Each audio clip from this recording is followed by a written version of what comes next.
Canada can't work without it. Early learning and childcare is essential for recovery and rebuilding locally and nationally. Childcare is essential. Reliable, affordable, high-quality childcare is a local service that is critical and central to short and long-term economic and social recovery and rebuilding. This presentation is to inform delegates on how childcare impacts the economic viability and well-being of every community and how we need to strengthen the childcare system. It is now the norm for nations around the world to treat early learning and childcare as part of the public infrastructure designed to support the economy and to benefit society. These nations and regions, such as Sweden and Quebec, view childcare as necessary for strengthening economic prosperity through encouraging high employment population ratios by assisting parents in combining work and family responsibilities while creating jobs through the childcare system. Research shows that childcare is critical to reducing child poverty. Ultimately, poverty reduction strategies without childcare provisions and other supports for improvements to family income have had little impact on reducing child poverty.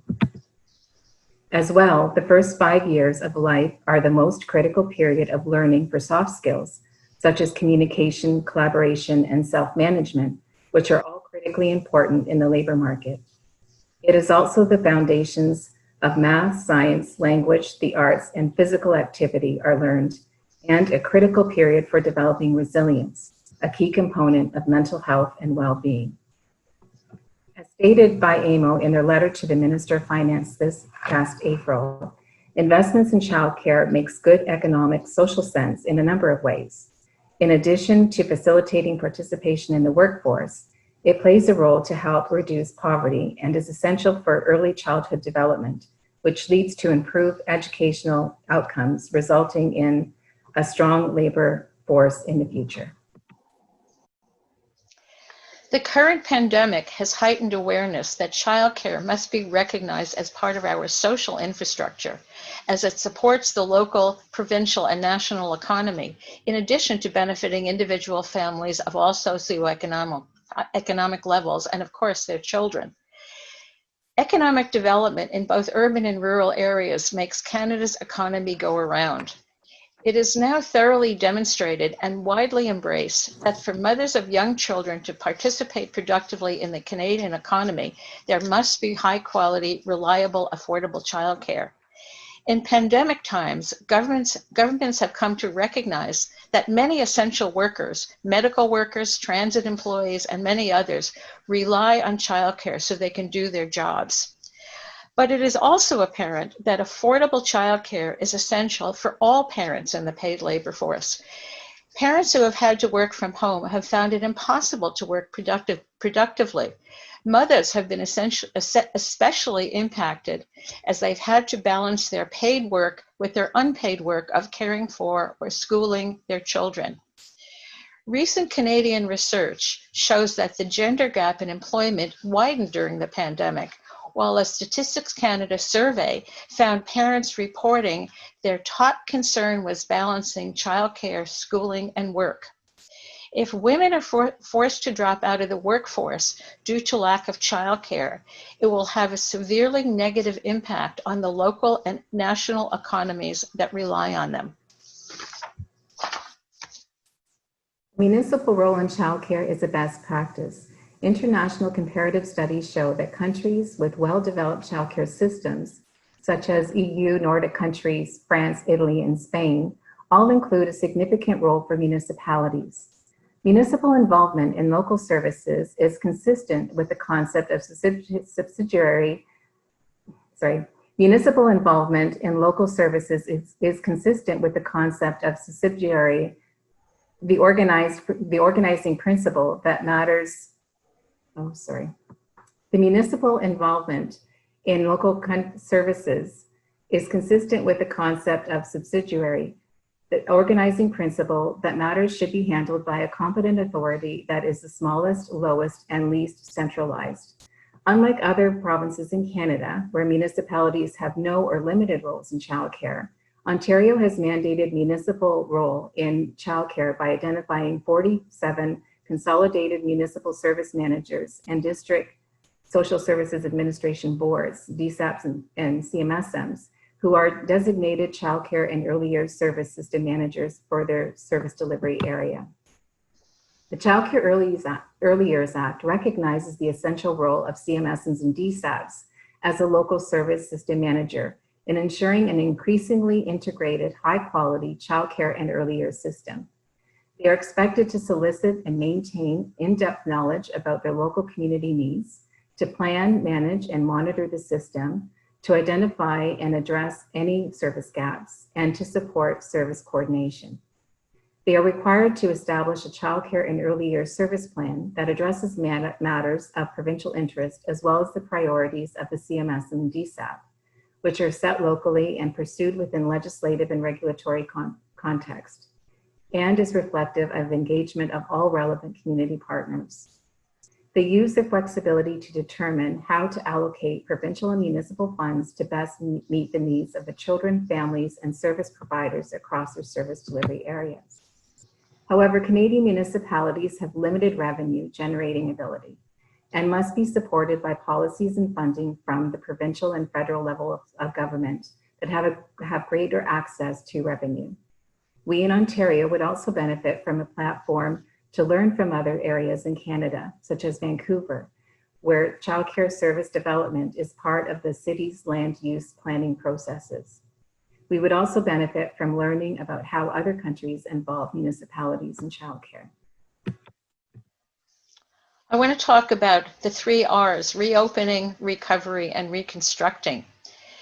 While childcare is an essential part of early learning during children's most critical years and part of the social infrastructure needed to rebuild the economy, Canadian childcare is fragile and underfunded. The pandemic has revealed the fragility of Canada's patchwork childcare service market, which relies heavily on parent fees to operate and is delivered by an underpaid, almost all-female workforce. During the pandemic, a national survey found 70% of childcare centers reported laying off some or all staff, with 87% of laid-off staff having applied for the CERB benefit. Given the low wages in the sector, there is a fear that many childcare educators will not return because other higher paid jobs may become available, or childcare staff may be better off financially by remaining on government income replacement programs, especially if they have to pay sky-high childcare fees for their own children. Thus, as some have reopened, centers struggled with lower enrollment due to COVID-related restrictions on the number of children, so there are fewer parent fees to support them, extra safety-related costs, depleted financial resources, and shortages of trained educators to develop quality childcare. While provinces have all officially reopened childcare, in practice, fewer than half of Ontario's childcare spaces have actually reopened.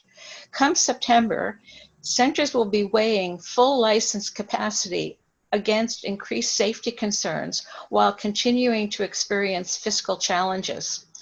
The provincial government needs to offer clear, transparent, and sufficient funds to service system managers in order to fairly compensate the workforce and to ensure safe and financially viable childcare to meet the local needs of their service delivery areas. I want to talk about the missing Canadian national childcare strategy. It's important to note that in all countries with well-developed childcare systems, there is well-developed national policy and a significant national funding role. In countries with well-functioning childcare systems, all levels of government play defined, appropriate roles with common vision and national high-level policy and funding based on the best available knowledge. This is still missing in Canada, which is the lowest spender on early learning and childcare amongst the OECD countries. It's time to update Canada's early learning and childcare. The construction of an accessible, affordable, quality, inclusive system of early learning and childcare with fairly compensated early childhood educators at the heart is now essential if Canada is to forge a resilient, prosperous, and just future, and also become the best possible place for children. Federal leadership and accelerated federal spending and collaborating with the provinces and territories who are responsible for childcare, as well as municipalities, are needed to expedite this. The focus needs to be on expanding the availability of licensed childcare, making it more affordable, and improving the quality of programs, primarily through development of the childcare workforce.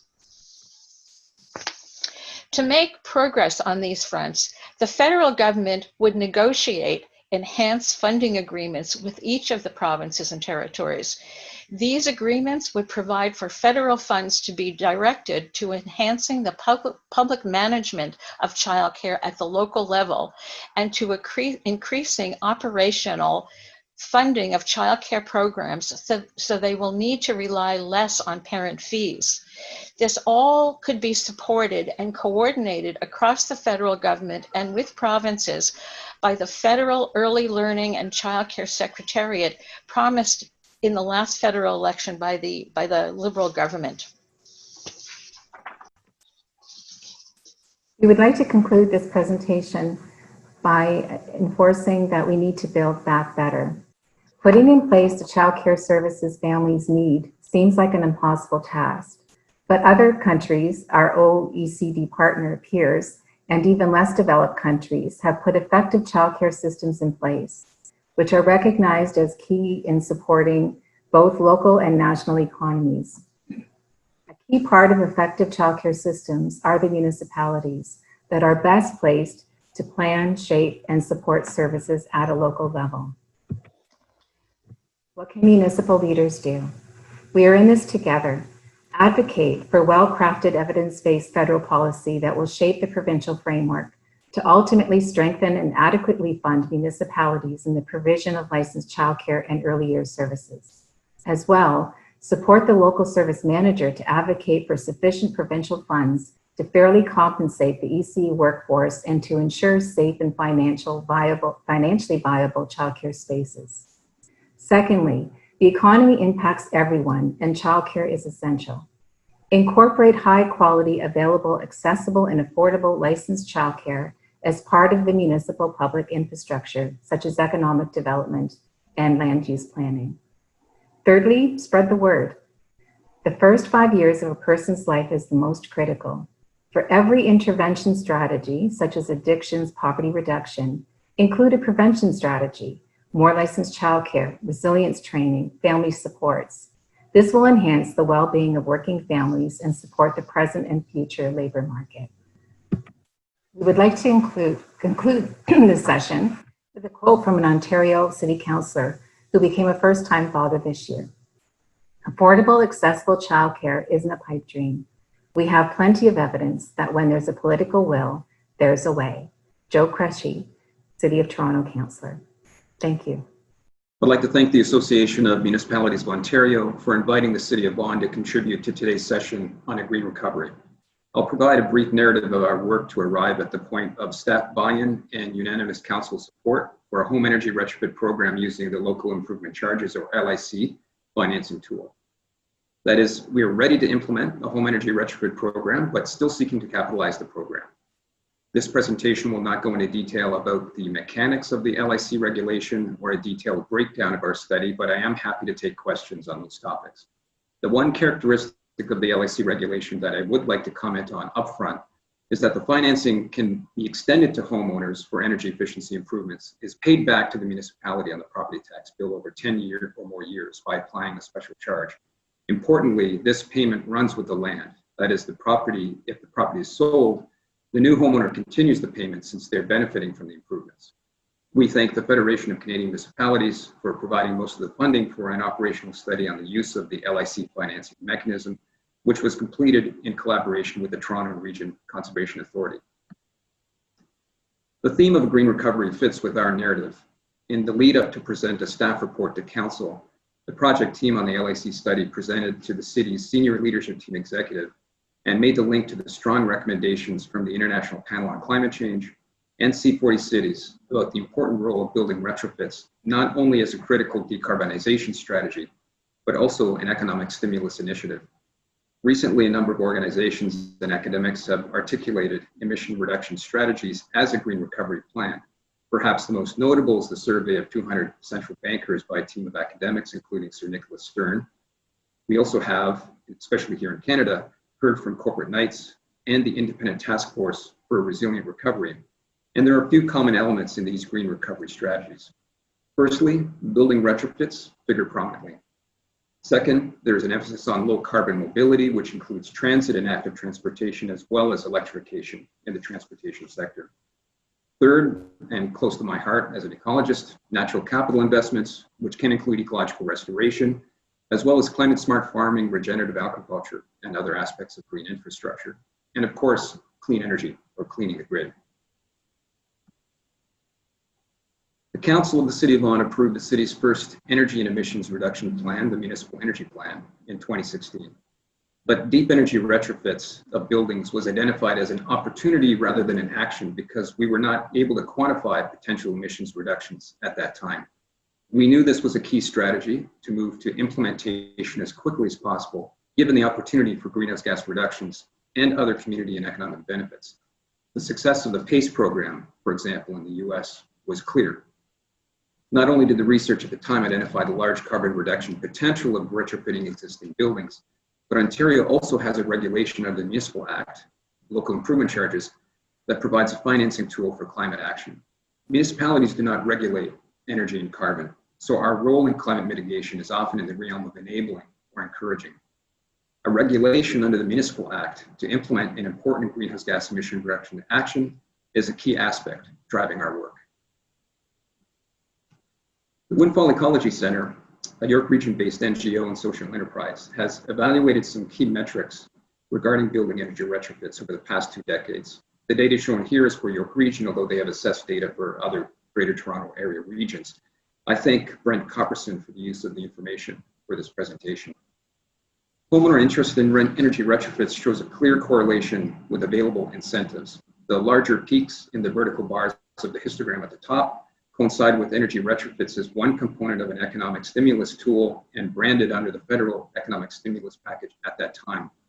The number of energy audits and retrofits show an upward trend again when the provincial government introduced incentive programs under the Conservation First policy direction. It is also interesting to see an average 20 to 25% reduction in greenhouse gas emissions. However, of most interest is the declining trend in achieving greenhouse gas reductions, represented by the gold or yellow line in that upper figure. This largely represents the replacement of less efficient fossil fuel-based appliances for space heating and water heating with high efficiency models. That is, we've passed the point of cherry picking the easy retrofit measures. It demonstrates that we need a strong focus on whole building deep energy retrofits to improve the building envelope in order to move to fuel switching for space heating and water heating. I'd like to comment on the many partners that we engage with to get to this point. In 2016, the city applied for a Savings by Design session to discuss design options for the new community areas. These are the greenfield areas brought into the urban area in the Vaughan Official Plan 2010. In the Savings by Design session, staff from Sustainable Buildings Canada and Sustainable Alternatives discussed the LIC financing tool and sparked a discussion about building retrofits.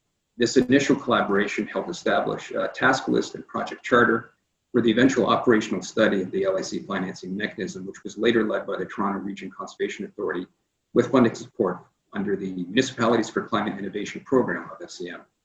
Discussions with the Atmospheric Fund also pointed to FCM as a better fit to fund the operational study. We thank the TRCA for leading the development of the application to FCM and acting as project manager on the LIC study. We also wish to recognize the Clean Air Partnership and their program, the Climate Action Support Center, for convening a community of practice in support of home energy efficiency retrofit implementation.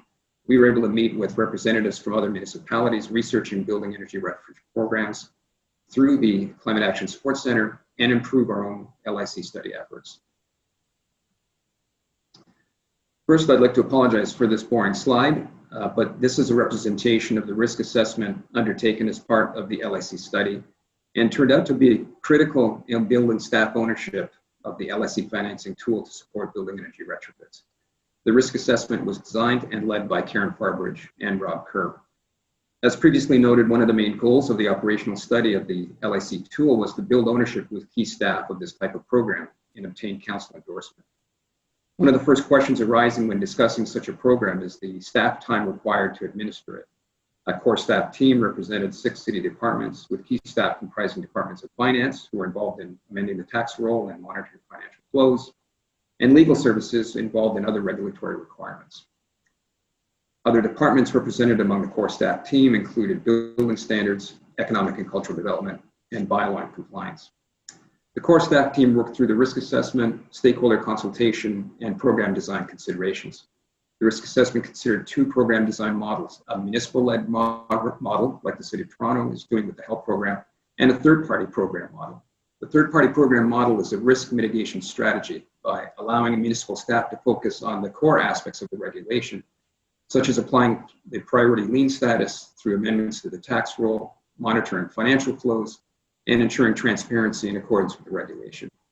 A concierge to focus on the upfront work with the homeowners, and a third party for overall program administration have become recommendations in the staff report to council to move to full program implementation.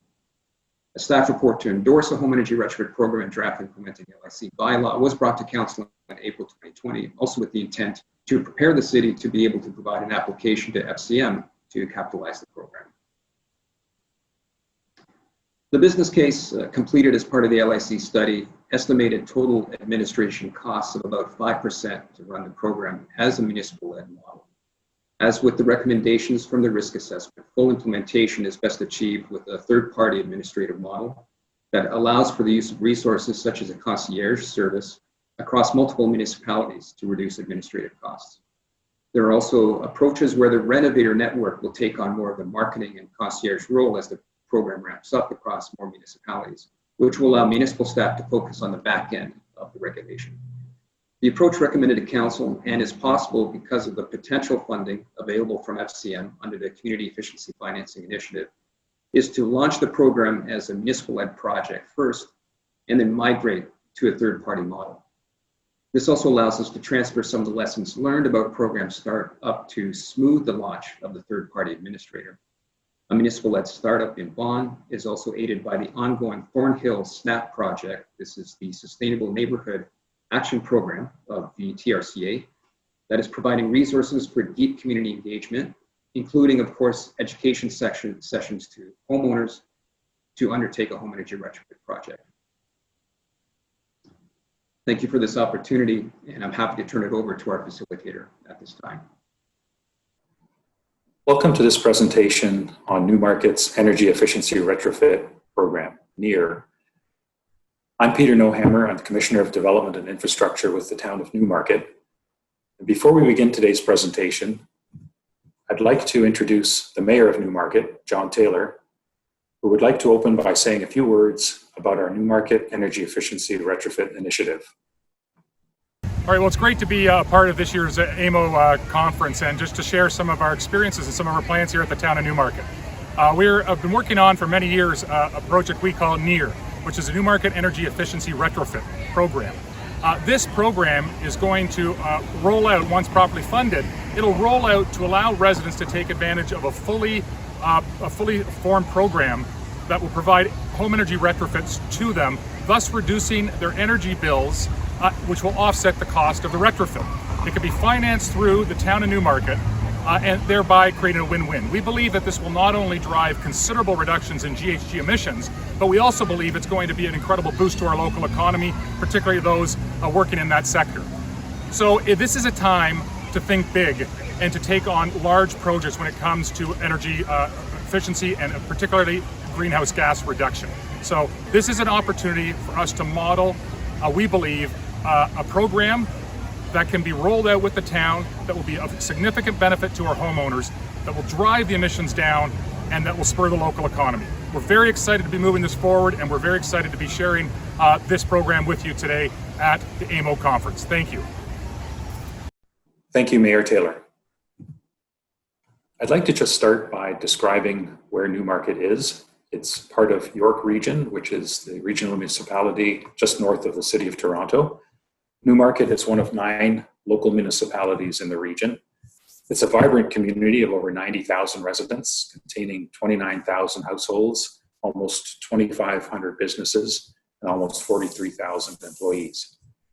It's quite a compact geographical area of only 38 square kilometers, with a population density of just over 2,000 persons per square kilometer. That ranks third in the province of Ontario, behind Toronto and Mississauga. Population growth has surpassed that of Ontario and Canada in terms of a rate in recent years, and the population is expected to have close to 118,000 residents in the next 20 years. In 2016, Newmarket completed and approved its Community Energy Plan, which is a framework for achieving a community-wide reduction in annual energy usage, as well as GHG, or greenhouse gas emissions. The goal of our Community Energy Plan was to reduce environmental impact by introducing innovative, sustainable energy practices with targets to reduce energy use by 50% per capita and GHG emissions by 50% per capita within 20 years. The implementation of our Community Energy Plan is explicitly mentioned as a strategic priority for Council, and it closely aligns with the national goals as well as international commitments, as shown on the screen. The Community Energy Plan outlines 3 key strategies necessary for achieving the reduction. The first strategy, which is the one that we'll go into a little bit more today, is the need for a full energy efficiency upgrade within the different sectors of our community, that being the residential, commercial, institutional, industrial, and transportation. We'll focus on the residential one today. Subsequent strategies in our Community Energy Plan speak to the need to reduce the town's dependency on centralized power grids during peak demands with distributed energy resources, specifically integrating district energy systems.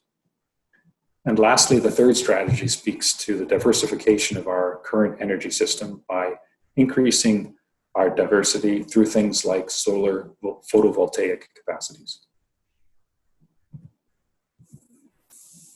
It's important for me to describe a little bit about Newmarket's residential profile as we get into the residential energy retrofit program in more detail. So I'll show a few slides about that. The following is a breakdown of Newmarket's residential building types. And as you can see, the majority of homes are low density, being either single or semi-detached houses or townhomes. And the majority, 90% of them, were constructed prior to the 2012 Ontario Building Code, which identified a number of energy improvements. And of course, the average age of homes in Newmarket is important. And currently, it sits sort of in the mid-30s years of age. Here's a map showing the layout of Newmarket's residential sectors, and this is as of 2017. This represents about 27,000 homes, and as I said, comprises mostly single, semi-detached, and townhomes. Here's the same map, only showing those that are 20 years older, and this represents about 15,000 homes. Still a significant portion of our municipality. So why is this important? Well, the residential sector, and here it shows that it consumes about 54% the electricity demand, 24% of the water demand, and 22% of natural gas demand. It's responsible for about 38% of the town's total energy use and 28% of the community's GHG emissions. In total, homeowners in Newmarket and tenants paid $74 million for the energy and water they consumed in 2017. Over the next 2 decades, 20 years of our program, these energy and water costs are expected to more than double or even triple, with most of these energy dollars leaving the community. Statistics Canada has indicated that single detached homes have the highest average household energy use in Ontario, sitting at an average of about 136 gigajoules per household. And that 136 compares to about 94 gigajoules per household for multi-unit buildings and only 33 gigajoules per household for apartments. So in essence, single unit older homes would have the greatest potential for impactful energy efficiency retrofitting. The built environment is the third largest emitting sector in Canada, and most existing buildings will still be in operation 30 years from now. So it's a reliable source for seeking reductions. And now we'll get into a little bit more about our NEER initiative, the Newmarket Energy Efficiency Retrofit Program. As a continuation of our community energy plan, our town council approved the development of a business case in 2018 to investigate the feasibility of the community energy plan's home energy efficiency strategy. That was strategy one I identified earlier. The purpose of the business case was to answer the question, under a credible set of assumptions, can a business case be made that meets reasonable community, market, and economic goals? And subsequently, a project working team and stakeholder advisory group met and established and worked on this project, and now will report back on their findings and recommendations. So after approximately a year's work that included extensive research, engagement, and outreach, a business case was developed, confirming that an organization that magnitude is possible. It suggests that the creation of a full turnkey organization with a mandate to deliver high quality, standardized residential energy retrofit packages to most Newmarket homes is feasible. The operations would be delivered through an entity structured such that Newmarket residents can easily engage with a NEER representative who will offer a standardized core energy retrofit package that would result on average in annual energy savings between 30 to 50% and water savings of about 20%. The program would be flexible to allow for future incentives, technology upgrades, and expansions, possibly even to other municipalities. And it would also integrate creative financing approaches that would offer further support for homeowners.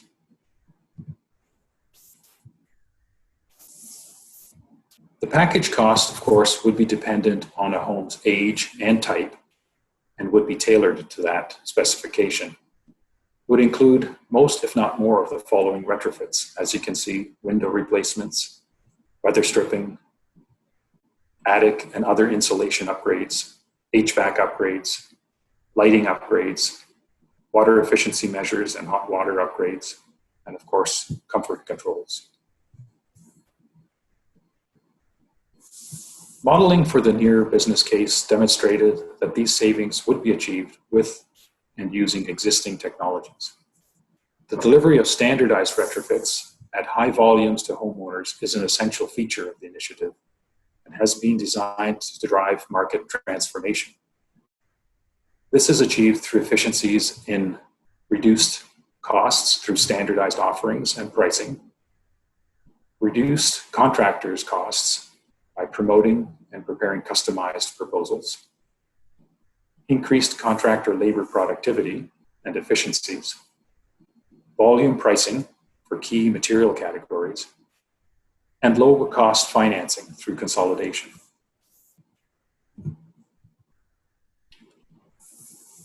To finance the Newmarket Energy Efficiency Retrofit Program, the business case suggested that the town introduce a local improvement charge bylaw, or an LIC bylaw, to include energy efficiency retrofitting. As many of you know, LICs are a fixed annual charge applied to a property to amortize the cost of projects over an agreed period of time.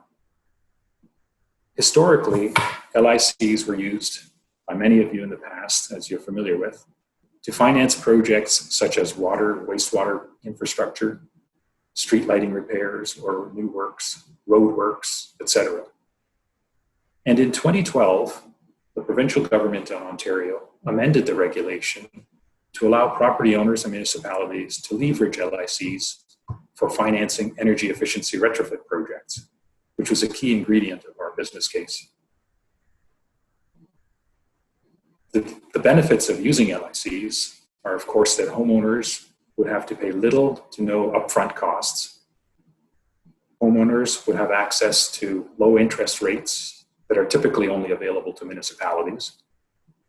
And payments can be partially or completely offset by energy savings generated from the retrofit.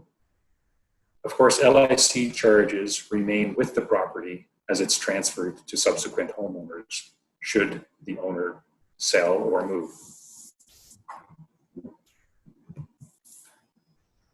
By offering standardized energy retrofits to homeowners at high volumes, the NEER initiative benefits several stakeholders in the following way. Homeowners would benefit from a more aligned retrofit process, lower cost retrofits, and a simple payment mechanism. They'd also benefit from reduced energy and maintenance costs, increased property values that would likely result, enhanced comfort and thermal controls, and the satisfaction in knowing that they are supporting environmental initiatives. As for contractors, they would also benefit by realizing greater project volumes and returns, increased project predictability, greater margins, and less expenses related to advertising and promotion, and reduced administrative costs. And finally, material partners, suppliers, and investors would also benefit from volume, material sales, increased viability of higher performance products, and reliabilities.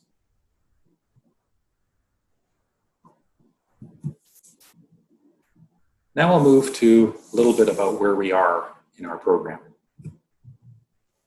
We've separated it out into three different phases, and we're currently transitioning from phase 1 into phase 2. Phase 1, which we've titled Program Enablement, really examines the existing legislation, policies, programs currently available that could impact the development of this program. And I outlined there was extensive research and stakeholder involvement leading to the phase 1 creation of the Newmarket Community Energy Plan and the investigation of our energy efficiency retrofit program as part of the business case of phase 1. So we're completed that portion of the program now. Going into phase 2, we're looking at further developing the program design and moving the business case into a detailed business plan. We'll be looking at things like program capitalization, the risks and liabilities involved, and looking forward to how to actually implement these things as part of the last phase, which would be the program launch. I'm going to say a little bit about an exciting new program and funding opportunity offered by FCM.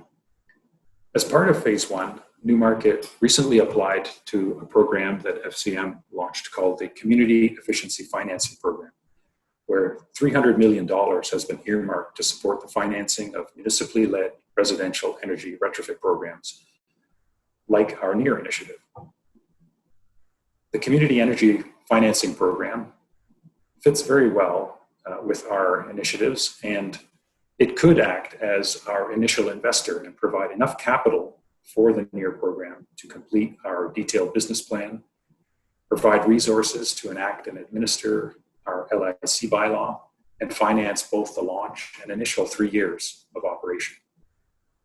The Community Efficiency Financing Program funds up to 80% of program costs and is made up of low interest loans used to finance residential retrofits and grants funding for development of business plans and startup operating costs associated with the implementation of our business plan. And finally, I want to end by leaving you with 3 program takeaways from our learnings of the Newmarket Energy Efficiency Retrofit Program and our Community Energy Plan. So firstly, the province of Ontario currently has a strong legislation in place to enable municipally led energy efficiency services.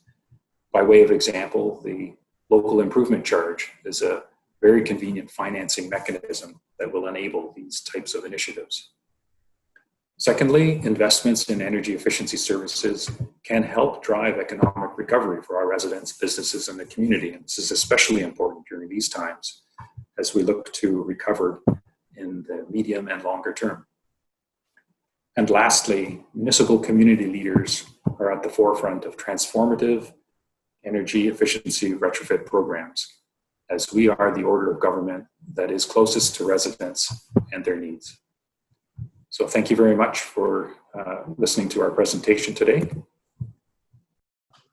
All right, I certainly want to take this opportunity to thank AMO for giving us certainly an opportunity to be able to have this session. And Gary McNamara, the mayor of the town of Tecumseh, also the warden of the county of Essex.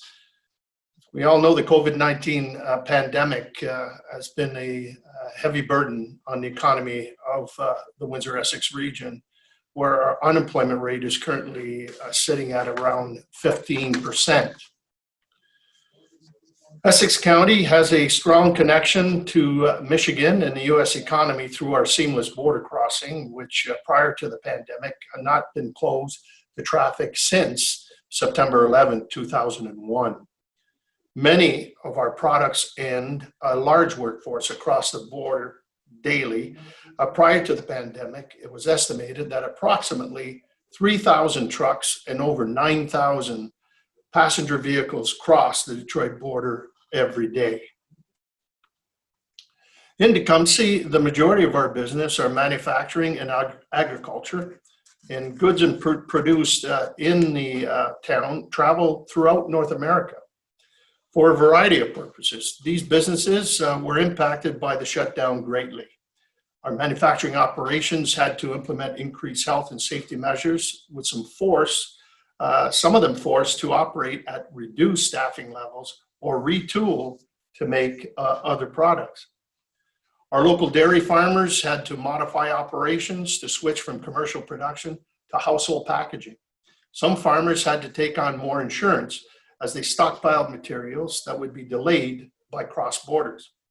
Our agri-food industry in Essex has been hit extremely hard with COVID cases as it spread through the migrant workers and beyond.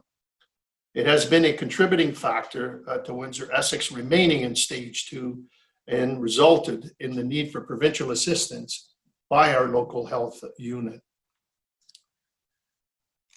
Our service industry continues to feel the strain of the pandemic, and we were the last to move into stage 3, and this has an impact on our service establishment as they struggle to make ends meet while operating at a lower capacity. COVID-19 strained the operations of our municipality as well. As a designated essential service, we have had to modify or cancel certain services while continuing to do our part throughout the pandemic to, first of all, maintain essential services to our community, close down non-essential public facilities and programs, keep our employees whole and safe, abide by and enforce provincial orders, and our health guidelines. Work diligently to amplify public health messaging on our community. Like others across Ontario, we had to cancel almost all revenue generating programs. Summer activities and events that are really important to the community. Compounding the crisis in Tecumseh, we continue to be under the additional threat of inland lake flooding from Lake St. Clair. 2019 saw record high lake levels through the summer and fall, and our local conservation authority had forecast high lake levels to continue well into 2020. They were right. Lake levels in 2020 have set new highs, and once again, we are moving into the fall under a flood watch extended by the Essex Region Conservation Authority. As a result of both the pandemic and the threat of major flooding, our administrative leadership worked on solutions and measures for emergency preparedness, provided financial relief quickly and effectively, and kept our community active and healthy while staying at home. With respect to the financial impacts of the pandemic shutdown on our residents, one of the things we implemented immediately and continue to review extent was financial relief for our residents and businesses. These measures were introduced in April and have been extended to the end of September, and they include no late payment fees on property tax accounts, either as penalty and or interest no late payment fees on water and wastewater accounts, either as a penalty or the interest. Being removed are charges for non-sufficient funds on property taxes and payments, extended lower rates for dog licenses and kennel fees, and waiving transit fees until September the 8th.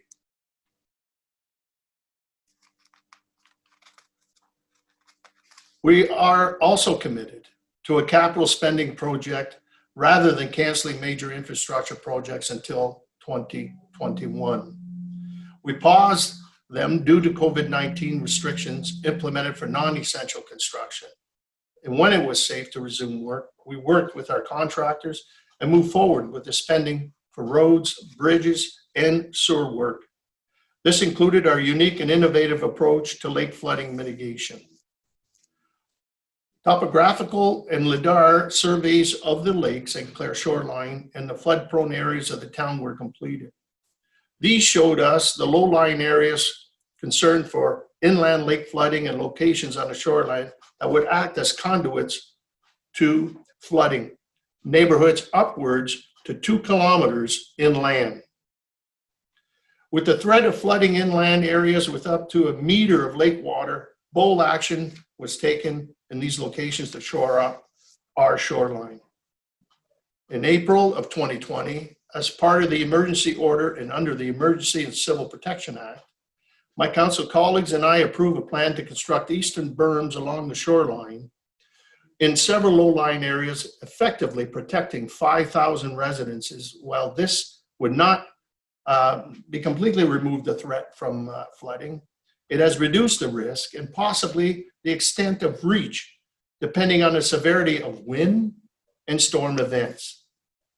As spring went on and we had several wind and rain events, we identified additional areas for berm construction and completed this work quickly. While this work was underway, a robust flood emergency response plan was pulled together, which outlined exactly how the town would respond to the event of flood emergency, including the safe evacuation of residents during a pandemic.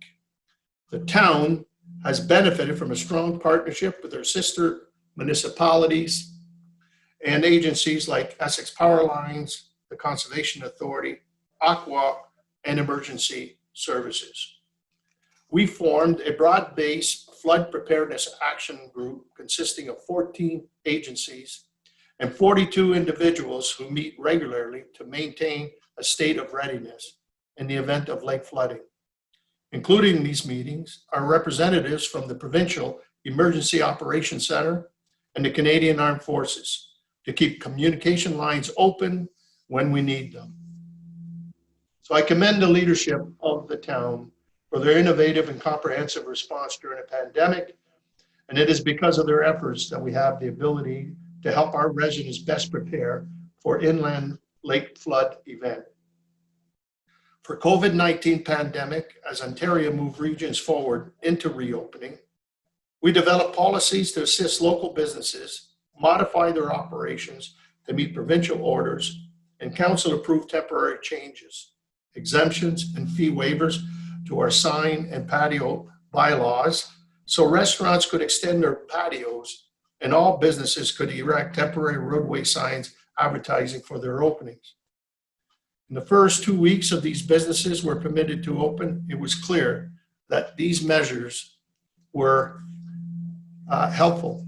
And we have had 5 new businesses open over the last 2 months in the hospitality sector alone, the hardest hit during the pandemic. Tecumseh was one of the first municipalities in Ontario to hold electronic council meetings to remain accessible to our citizens. And as a result of this success, we were able to begin holding committee meetings for minor planning applications in June. And for planning applications that require public meetings, our administrative team worked with the Ministry of Municipal Affairs and Housing to develop a method to hold meetings electronically. And our first 2 public council meetings on development applications were held on August the 11th. While our office was closed to the public, we continued to accept applications and documents for processing and approval. Our inspectors continued to conduct inspections following all public health guidelines, which assisted with keeping projects moving along. These are important initiatives for council as development and growth remain a top priority. Now, even more so as a means of economic recovery. And as always, a municipality's success in navigating any disaster is tied to ability to pivot quickly, develop unique response to help our residents and business owners. Across all town services, and especially for planning and building, we are moving to more online services to stimulate the introduction of business activities. Soon, we will offer electronic submissions for planning applications, digital file transfer, and technology support in field for all of our inspectors. We will renew our focus on small business support by participating in BizPal and working with our regional economic development corporation. Slowly, we are reopening recreational facilities to the extent possible under stage 3, and also introducing virtual programming to help citizens and local sports group access vital resources to maintain a sense of community and provide a way to connect and stay active. These are as important as our business initiatives, and as we know, the toll of the pandemic has taken on mental health. Thankfully, we have a strong provincial and federal government response to matters that has helped us make difficult decisions in a very short period of time. Long-term impacts to our communities. We continue to work on our response to the pandemic, what will happen this winter, and what 2021 will bring. Thank you.